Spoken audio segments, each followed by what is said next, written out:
केंद्र का जो समय समय पर ग्रामीण स्तर से लेकर शिवर स्तर तक सभी क्षेत्रों के नवयुवकों को, उनकी प्रतिभाओं को, उनकी योग्यताओं को निखारने का काम करती है। आज हमारा विषय है कि अमृतकाल के युग में नेताजी सुभाष चंद्र बोस की विचार और विरासत। महान स्वतंत्रता सेनानी नेताजी सुभाष चंद्र बोस का जन्म 23 जनवरी 1897 ईस्वी को उड़ीसा के कटक गांव में हुआ। उनके पिताजी का नाम जानकीनाथ बोस था, जो पेशे से वकील थे। उनकी मां का नाम प्रभावती था। नेताजी सुभाष चंद्र बोस भारतीय स्वतंत्रता संग्राम के अग्रणी तथा सबसे बड़े नेता थे। द्वितीय विश्व युद्ध के दौरान अंग्रेजों से लड़ाई लड़ने के लिए नेताजी सुभाष चंद्र बोस ने जापान के सहयोग से आजाद हिंद फौज का गठन किया। नेताजी सुभाष चंद्र बोस अपने देश के युवाओं को कहते थे कि आप अपने देश के प्रति अपने आप को समर्पित कर दीजिए। नेताजी सुभाष चंद्र बोस ने अपने भाषणों में बार बार कहा कि विचार व्यक्ति को कार्य करने के लिए धरातल प्रदान करता है। जब तक हमारा विचार महान और राष्ट्रीयता से ओतप्रोत नहीं होगा, तब तक हमारा संदेश देश के अंतिम व्यक्ति तक नहीं पहुंच पाएगा। नेताजी सुभाष चंद्र बोस ने स्वाधीनता को अपने जीवन मरण का प्रश्न बना लिया था।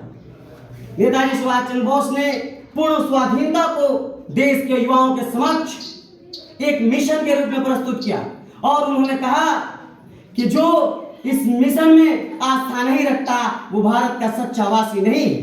नेताजी सुभाष चंद्र बोस ने अपने भाषणों में बार बार कहा कि याद रखिए, जो अन्याय सहता है वो सबसे बड़ा अपराध है। अन्याय सहना सबसे बड़ा अपराध है।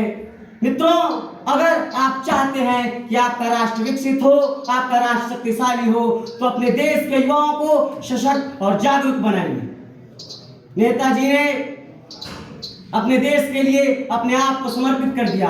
दुख की बात यह है कि आज हमारे देश के पाठ्य पुस्तकों में उनकी उपलब्धियों का थोड़ा भी वर्णन नहीं होता है। दुख की बात यह है कि 18 अगस्त 1945 ईस्वी को बैंकॉक से टोक्यो जाने वाली विमान दुर्घटना में इस महान शख्सियत का निधन हो गया। मित्रों, नेताजी सुभाष चंद्र बोस ने जय हिंद का नारा दिया, जो हम सभी भारतीयों के लिए राष्ट्रीय नारा का रूप धारण कर चुका है। नेताजी ने देश के युवाओं को हमेशा सशक्त व शक्तिशाली बनाने पर कार्य किया और देश के युवाओं को हर समय प्रेरित किया।